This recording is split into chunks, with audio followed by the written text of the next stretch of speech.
సరియగు తేదీ 29వ తేదీ 4వ నెల 2026 సంవత్సరం బుధవారం రోజున రాత్రి గంటలు 11 గంటల 13 నిమిషములకు వేదమూర్తులకు బ్రాహ్మణోత్సవాలచే నిర్ణయింపబడిన హస్త నక్షత్రయుక్త ధనుర్లగ్న పుష్కరాంశము దుర్ముహూర్తం నందున మహారాజు శ్రీ బెల్లంకొండ సురేష్ చౌదరి గారు, శ్రీమతి బెల్లంకొండ పద్మావతి గారు, వారి హైదరాబాద్ గారి ప్రథమ పుత్రుడు చిరంజీవి బెల్లంకొండ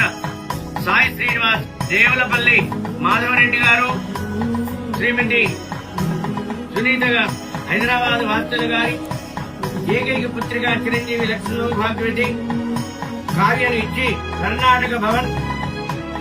తిరుమల తిరుపతి దేవస్థానంలో వివాహము చేయుటకు